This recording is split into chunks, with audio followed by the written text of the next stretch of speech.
Right, delighted to say I'm here with John Davidson in Bethnal Green at the world famous Police's Cafe, and we're going to talk about his film that's coming out, I Swear. Yeah, it's called I Swear. I Swear, coming out October the 10th. An amazing story. You've probably all heard about John from years ago, and they're recreating it in the film, and we're going to delve deeper into that over a cup of coffee.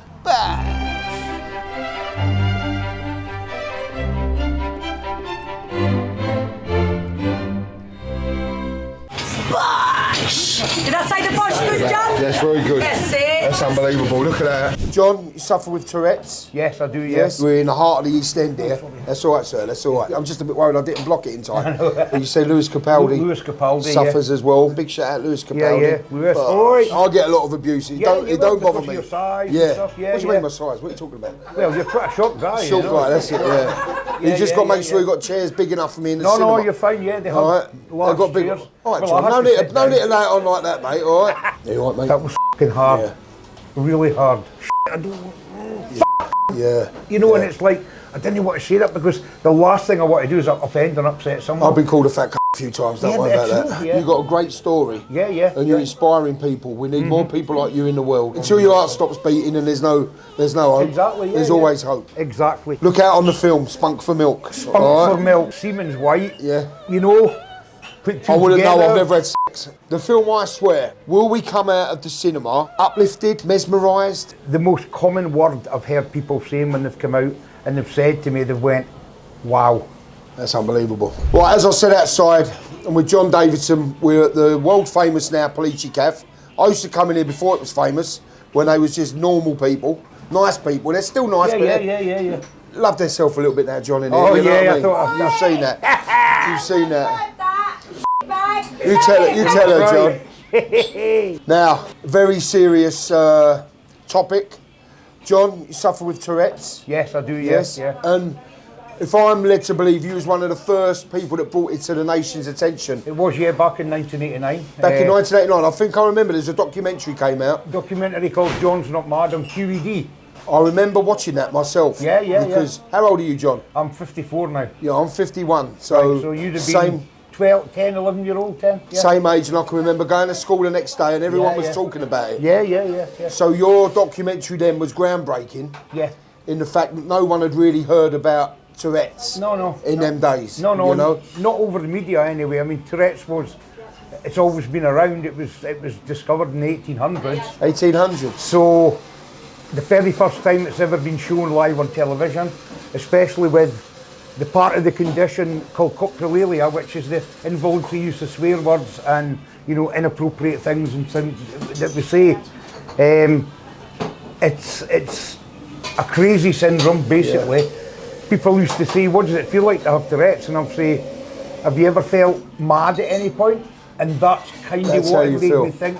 How I feel that the world's moving too fast, everything's coming in, and I can't get everything just gets on top, and then you have a release. And then the anxiety kicks in, and then the tics start coming, and it's really difficult to live with at times. I think you're right. I think a lot of people can associate with that. Yeah, definitely. We all have that sort of that feeling every now and again, but you just can't control it.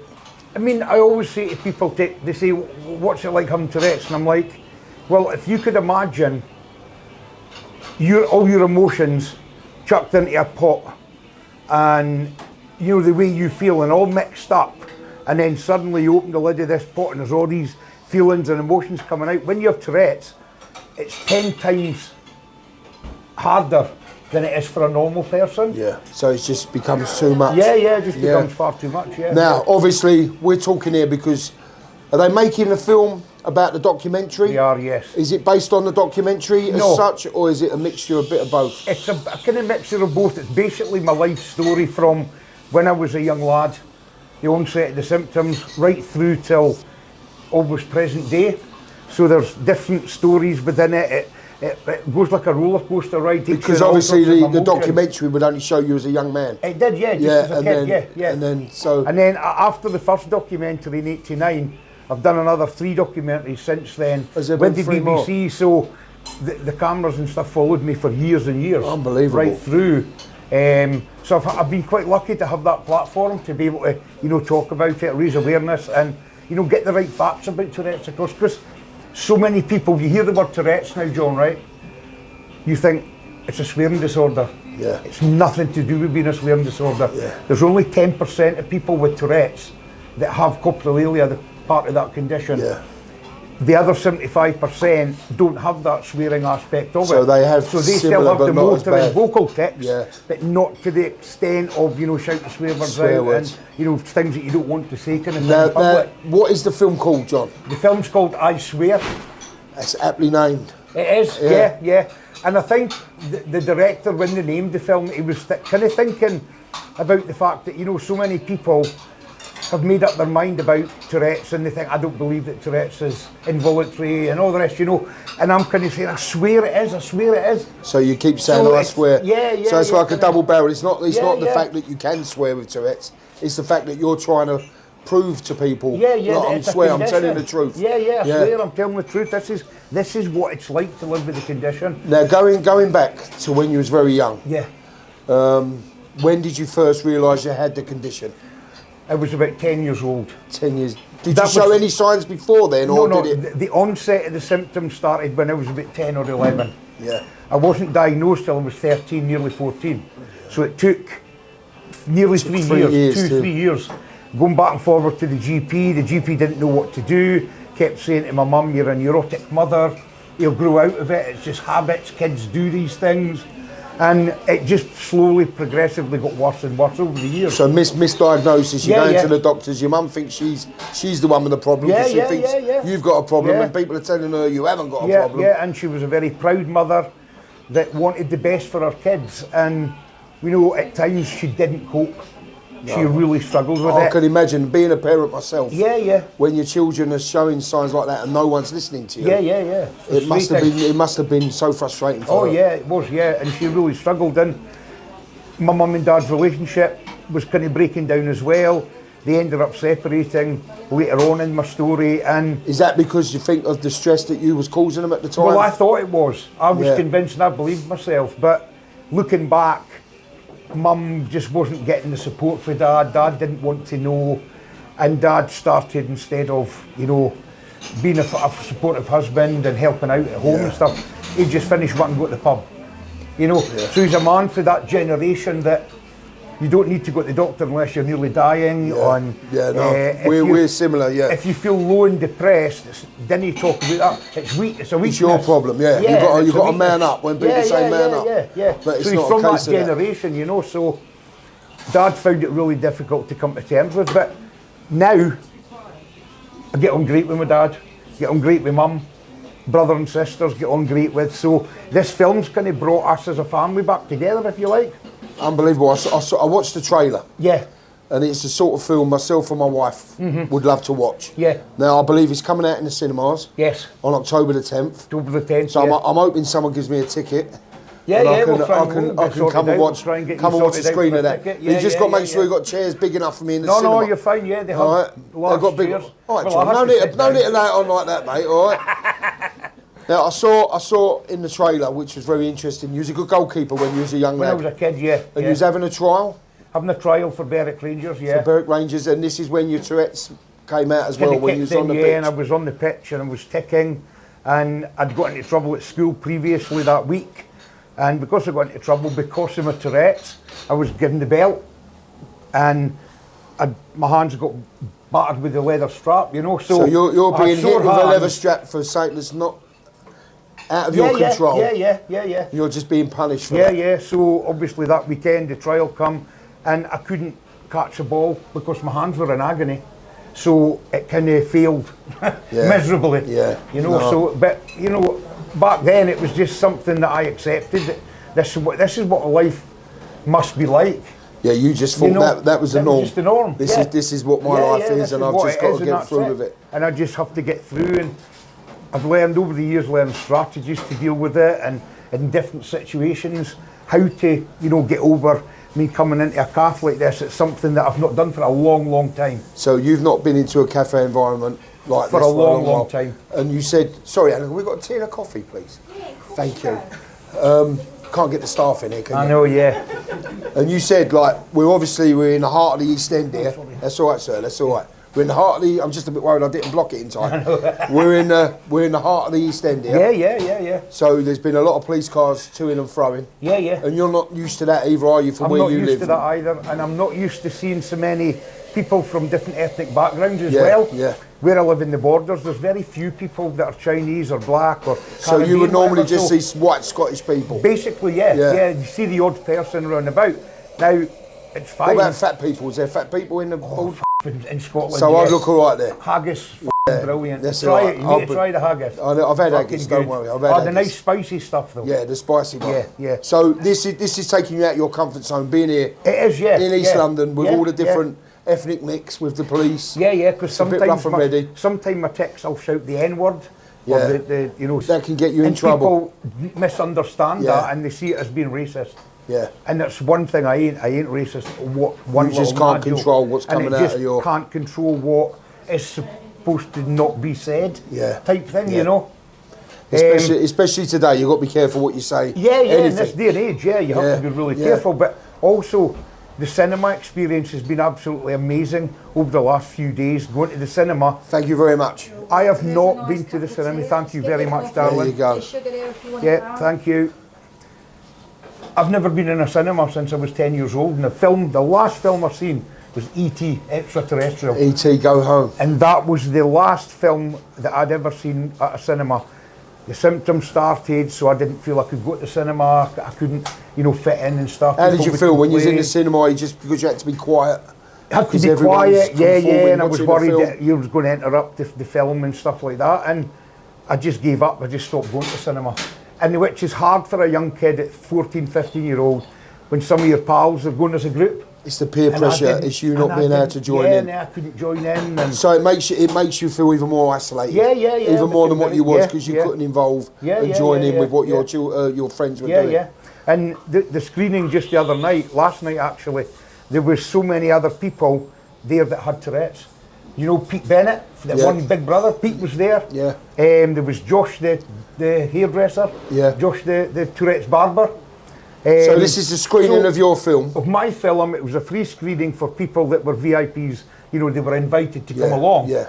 Which you'll probably get a ticket for. I didn't get one, mate, so don't worry. It's too late. It's too late now. I know where I stand, all right? I know where I stand. That's all right. I'm happy to be sitting here talking to you about it. So it was so liberating to be in that cinema.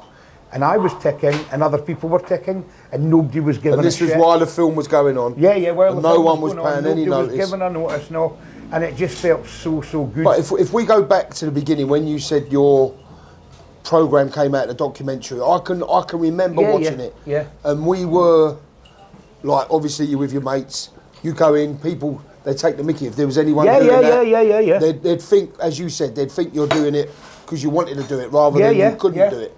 It was like kids in the playground. And that's how you have to change people's mentality. Yeah, we're trying to change people's understanding and depth of understanding. Yeah. Because as I said earlier, people seem to think Tourette's, it's that swearing disease. Yeah. And it's not. There's so much more Thank you, Rosa. that comes with the condition. No, exactly. Thank you very much. Yeah, thank you. Yeah, and it's educating people about that. Yeah. But it's very hard, because if you're standing out there and you shout out the M word or the P word and someone's walking past, they're going to think you're just being rude or racist. I mean, in the past I've been arrested by the police because I've shouted pigs or I've said a swear word when the police have been around. So it's really difficult. And are they understanding once they know? They are now, locally, yes. And I have to say, the police in any other places, I've never had. They've came across and said, can you watch the language? I say, I'm sorry, I've got Tourette's. Yeah. They know about Tourette's now, which is a good thing. Previously, I'd have been arms up the back against the wall, which has happened. Hence why I ended up in court. And it's a minefield. But it's such an interesting story. It is an interesting story. Because how many people does it affect? Do you know? Do you know that research? We reckon, I think the last official count was done years ago, and at that time it was 350,000 people in the UK living with Tourette's. Now that's 1 in every 100 school children. That's a lot of people. And that's a lot of people now. And that was back then, when you were talking a few years back. Stuff. So now I could imagine that there's a heck of a lot more than that. Yeah. what we need to go get is rid of the stigma that's attached to Tourette's. Yeah. And that's what's stopping people to come forward and get help. Because they're a little bit embarrassed. They don't want to, and worried. They don't want to. They don't want to admit they've got the problem. So many people I talk to have seen me on TV, and they've seen some of the ridicule that I'd got online, and some of the ridicule in the school playground and stuff. So they've thought, oh, I've got Tourette's, but I can't tell anybody because I don't want that. No. You don't want to be stigmatised. And it's about changing that, take away that stigmatisation. And just say, yeah, I've got Tourette's, get on with it. And I've got Tourette's, I'm still here, I can still do a job, I can still socialise, I can still go out and I can still play sport, I can still do everything. I can do everything just as well, But every now and again, I'm going to have a... I mean, when I was a lad playing football as well, I mean, a couple of times I've been yellow carded for swearing at the ref. And I'm like, I've got Tourette's, he says, don't care, you can't use the language like that. And it was yellow card. And I'm like, away. You know, so I kind of accepted that. So as a kid, I tried so much. But again, you're accepting things that you shouldn't accept. Exactly, yeah. Because you think, oh, I've got to accept it. Yeah, I have to accept it. I have to get on in life. I have to accept it just to pass what people think is social code. Yeah, it's amazing. But I watched the trailer and trust me, I can't wait to. When I do get a ticket, I can't wait to watch the film. You will, Whether I get a ticket, I don't know. But there you go. There was a big influence in your life. Was it the school caretaker? Yes, it was Tommy. This is what I've seen just from the trailer of the film. A friend, he was a friend of mine. He was the manager of the community centre at the time. And it was Tommy that gave me the job initially to start, and it was just a temporary thing because the caretaker that was there had had an accident and was injured and he couldn't work. So I was asked to come in. He was filling in. In. Now that lasted for about a year, and in the end they'd made a decision that the old guy couldn't come back to work because of his injuries, and that the job was coming up. And because I'd done it for a year, Tommy said, I've sorted it, we don't need an interview, we can just give you the full-time contract, which is amazing. Over the years, and as I developed and got more confident and looking after the building, learning about the place, Tommy became a really close friend of mine. I can see that just from a couple of minutes on the trailer. You can see the connection on the film. Played a massive part in my life. He was like a brother, like father figure, and my confidant. He would give me the advice. He was that person you needed. He was there for you when you needed. And how did your mum feel when you got the job? Like when you had a position of authority and. My mum, she was still in a place where she didn't believe that I was ever going to work. Yeah. And I wanted to prove to people, I can do this. And I proved myself. And the guy that, before I got the contract signed, Tommy's boss was sitting and he said to me, I'm not sure if we really should be giving you this post. Will you cope with it because you've got Tourette's? Will people understand? And I said, I'll prove it to you that I can do the job. Unbelievable. And I was just like straight in there, put my head down and just made it my own kind of thing, you know. And it was because we're so resilient as a community. So that's an inspirational story there. Because you can talk to youngsters with Tourette's that are feeling lack of worth. They can't get anywhere, they can't do anything. But if they talk to you, they talk to me, they look up to me, they see it as inspiring, and it gives them that little boost to think, John's talking about it, so it's okay for me to talk about it, it's okay for me to tell my school about it, and educate other people, and that's what we need. This film is going to create a movement, a new movement that's going to take awareness raising and the understanding of Tourette's to the next level. I think you're right, after people watch it, they'll come away. People are going to think, oh my God, is it hard as that? Because there's some scenes in the film that are pretty awful, you know? There's some scenes in the film that are f***ing hilariously funny. So we've picked up the sadness, it's life, isn't it? The humour, laughter and tears.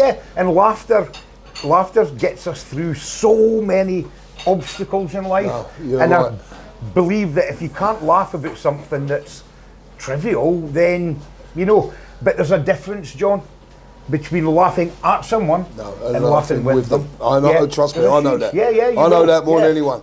I get a lot of abuse. It don't bother me. Your size and stuff. What do you mean my size? What are you talking about? Well, you're quite a short guy. Short guy, that's it, Oops. No, listen. I used to be as fit as anyone. But I've put weight on the last few years. That's on me. But it's not up to anyone else to have a go at me or judge me. Well, that's the way I feel. You have not got a right to mimic my condition, to mock the condition.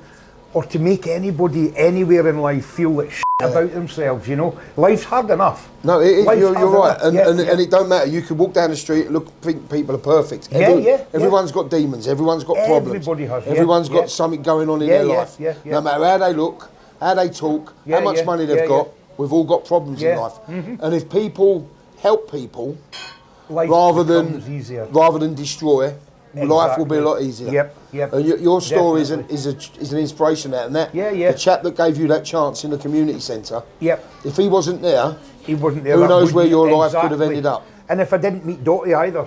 Dottie was I met Dottie over there. So who is Dottie? Dottie is what we call my stepmom. Yeah. Dottie stepped in to help me and support me when, at a time where the relationship with my family kind of broke down. I needed to get away.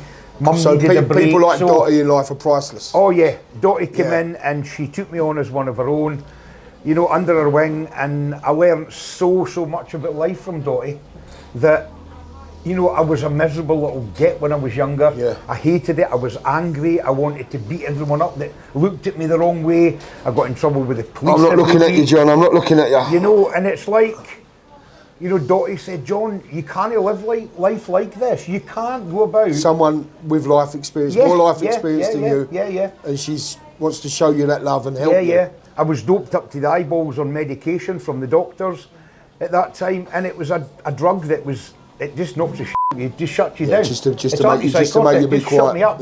Just to shut you up. And Dottie said, look, John, if you want to progress in life, we need to get you off this medication.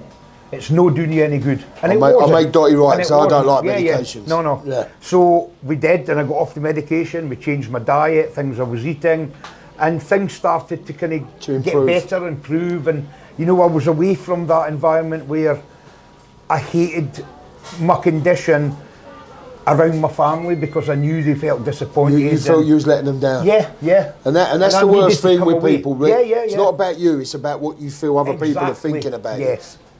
We can all feel that as well. We all feel a failure sometimes. We all feel a letdown for the ones we love. But you've got to realise the ones you love you more than anything. Exactly. But someone like Dottie, she's made you realise that. Yes. And she's made you change a few things. Yeah. Just that other voice outside of your family circle. Definitely, yeah. And then sadly in 2019, I lost Tommy. Yeah. I found him dead in his house. And right, mate? that was f***ing hard. Yeah. Really hard. Yeah, I can see the... Yeah. Still miss him like today. Yeah. As I said, he was my confidant. I'd go to Tommy for advice that Dottie couldn't give me or anyone else couldn't. But do you know what? You know, sitting here now talking to you now, he'd be proud of you because you sort of took that mantle now. Yeah. You're that Tommy figure to so many other people. Exactly, yeah. And that would make him as proud as anything. Yep. And I think the testament is I learn very quickly, have good people around me, and I'll become a good person myself. Yeah, exactly. You know, and I do believe in karma. Yeah. There's a scene in the film where I'm get assaulted quite badly with a crowbar with a couple of junkies, and now those two junkies are dead because they chose a path in life that was bad and it wasn't good, and both of them are past now. And to me, that's the universe deals with badness. You do bad, you get bad coming back I agree your way, with that. kind of thing. And I'm a great believer in that. I'm a believer in that as well. Yeah. But I'm also a believer that in life you need good people. Yes. And if you surround yourself with good people, it rubs off on you. It does, yeah. But not all the time have people got good people around them. Exactly. You have to try and find them, or they have to try and find you. Yeah. And I learned that quite early on in the relationship I had with Dottie and the family, because I was realising things about how Dottie dealt with family issues differently to my family. So it gave me another opportunity to see growing up in another family from a different perspective, you know. Again, opening your mind to seeing other things. Yes. When you just do the same thing, tunnel vision, you think that's what's right.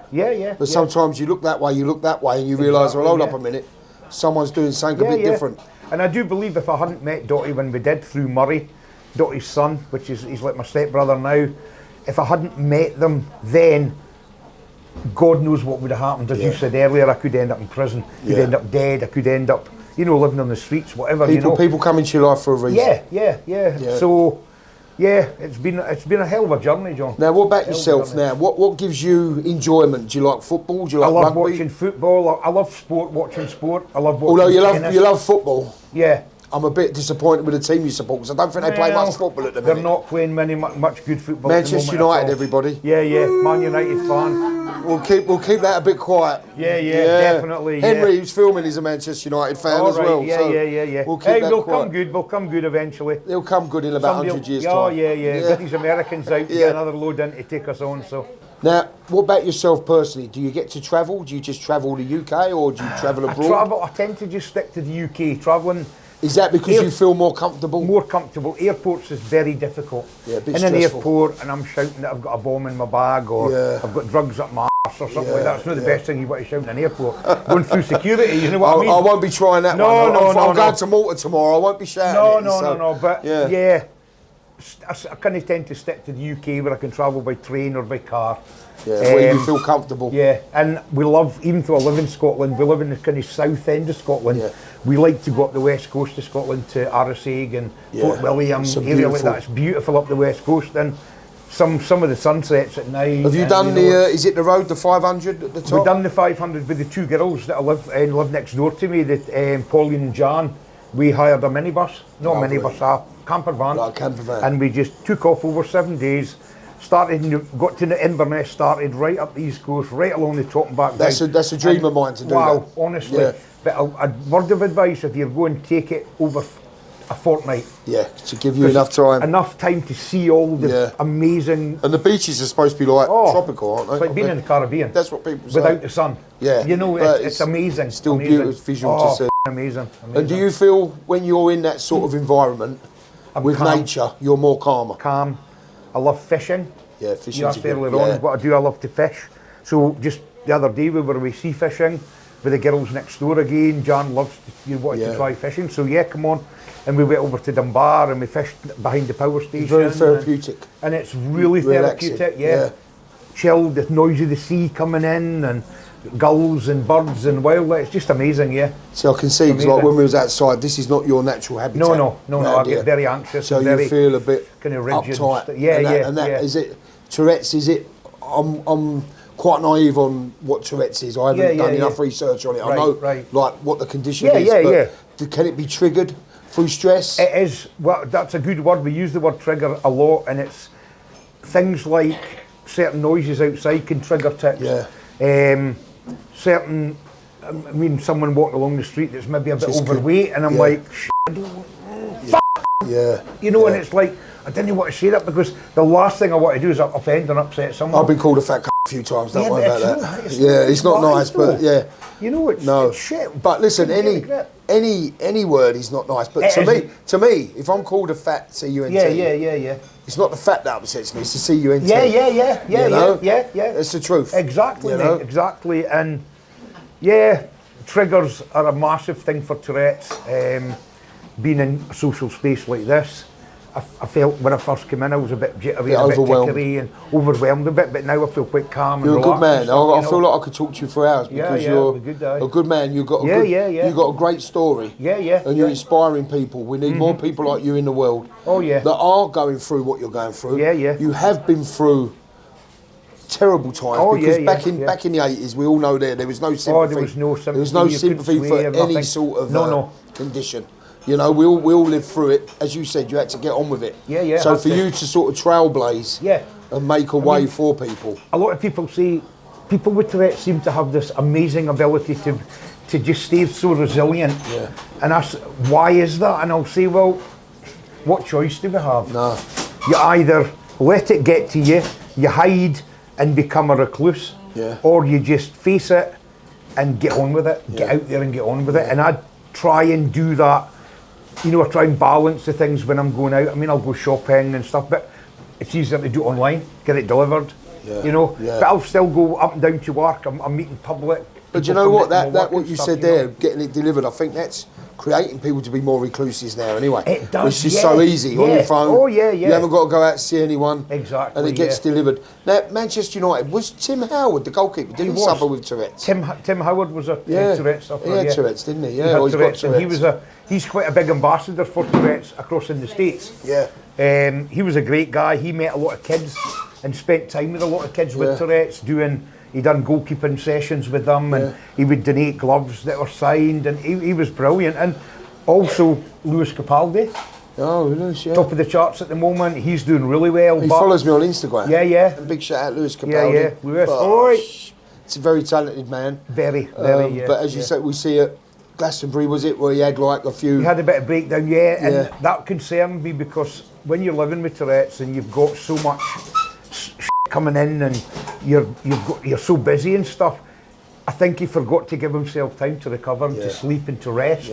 And he just kept ploughing on, and it just becomes too much. Do you think sleep and rest is a big part to help you? Massive, yeah. It's the only time I get complete respite from the condition is when when I'm asleep. You know, and people say to me, will there ever be a time that you probably won't tick in your life? Do you see it? And I said, well, to be perfectly honest, when I'm in my grave, you know, that's when you'll find a bit of peace with it. That's just the way it is, and I have to accept that. And it's just, I mean, a year ago I took very ill, and due to the fact that I was on medication when I was younger, enlarged my heart. I've got heart failure now. I was quite seriously ill, and I'm looking to have to get a defibrillator fitted for my heart and stuff. So, you know, I've got that coming, but, you know, and I've have to get an operation to get half my thyroid taken out, because they're worried about a lump in the side of it. They want to check that it's not cancer. If it's cancer, they'll just go in and take the whole fucking lot out. And I'm cool with that. Tablet every day, fine. And I'm one of these positive people where it's like, I look for a resolution to a problem before I give up, kind of thing. I'm not one to give up. If you've got a problem, there's always ways round it. There's always ways round it. And there's always other things you can do. No, I respect that. I'm very much like that as well. You know, until your heart stops beating and there's no hope. Exactly. There's always hope. Exactly. No matter what problems you got, no matter what you're facing, we can always go. No, it's unbelievable talking to you. Yeah, thank you. He's a very wise man. Well, I try this gentleman could help a lot of people in high government as well, and people could listen to this man. And people could learn a lot from him, and I mean that. I take people as I find. I'm the same. And I'm not a false person. No, not at all. I can tell talking to you. You're the same. You've got the same feelings as what we have. And you want to help people. People have helped you. And that to me is what life's all about. Like you come in here, you've got Anna and Nev. Anyone can come in here, they'd look after them. Exactly. Do you know what I mean? Whether they've got a pound in their pocket, £100. Yes, that's it. They can sod off. No, but one thing I do want to tap on. What does the future hold for you? What are your plans? What have you got? What you want to do? Plans are get the movie released and see what comes of that, and then I would like to think that within the next 6 months to a year, I could look at maybe either reducing my working life to part-time or completely take early retirement and just enjoy myself and do what I've always wanted to do. Do a bit of fishing. Fishing when you want, walking. Sport to watch, and also the awareness raising. Going into schools, going into colleges, universities, police places, you know, just keep plugging it away, because we're chipping away, and we start to see light at the end of the tunnel. I think once this film gets released, I think so, I think your life is going to take a bit of an even more spiral. Because people will want to have you on their chat show. People want to have you talking about it. You know, so I think you're going to have that little bit of craziness. Which is what it'd be good, because it's about the film. It's a positive. And I love the name, I swear, because I honestly thought that was because you could swear with the Tourette's, but it's because you're saying, I swear, I swear, I don't know what I'm doing. It's quite like a double entendre, isn't it? See you later, thank you for your help. You'll see Dottie's got a necklace on that was used, one of the phrases that was in the film. Spunk for milk.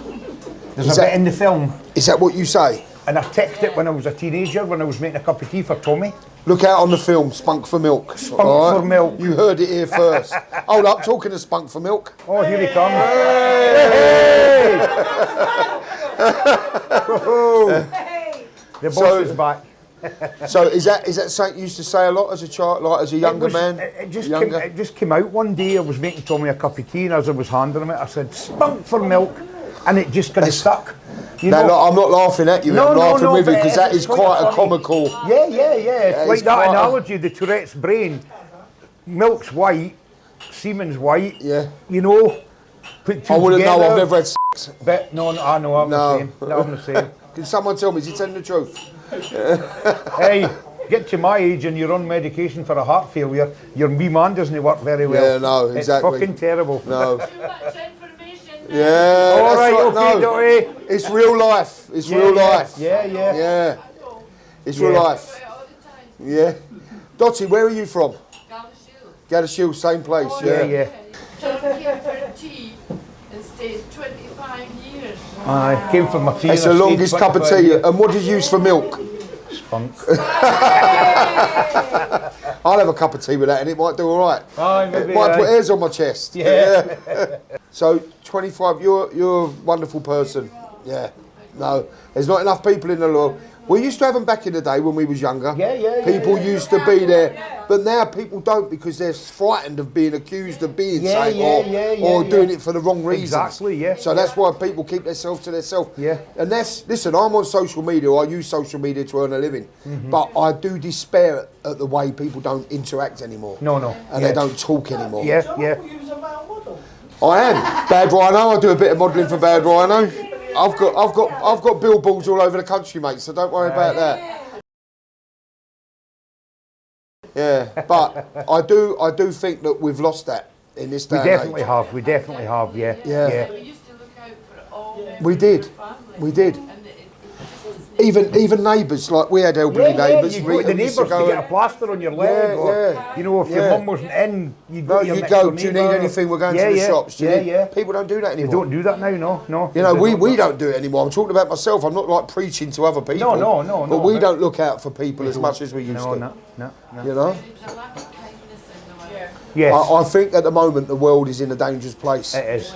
The rhetoric is too bad on one side, it's too bad on the other side. Yeah. And the politicians are not helping it, they're not calming it down. No. You know? And we're not getting depressive, look. We're not getting depressive. This is about an uplifting film. Yeah. But I'm gonna ask John as well. His honest opinion. The film I Swear. Will we come out of the cinema? I've got my tickets now, thank you. Will we come out of the cinema uplifted, mesmerised? Yes. Is all it of that those. sort of all of those? All So of we're going to those. come out feeling You're gonna go in- energised. You're going to go in, and from the first minute, there's laughing. Then you suddenly get that roller coaster dip, where there's a bit of black, darkness, and then it comes up again. So you're going on a roller coaster ride, and I think the majority, the most common word I've heard people saying when they've come out and they've said to me, they've went, "Wow." That's unbelievable. Wow. What I think I'm looking forward to is how it affected your other family members. Yeah. You know, because will, that's to us as a family. Yeah. You're always worried about everyone else. Exactly. Yes. You know, more than yourself. Yeah. You know, no. So that is what I'm looking forward to. Yeah. Remember, October the 10th in cinemas. I Swear. Bush. Cheers, mate. Brilliant, my friend. Brilliant. I could sit and talk to you all day. No, you're a good man. You can Chilled talk. out. Yeah. 1, 2, 3.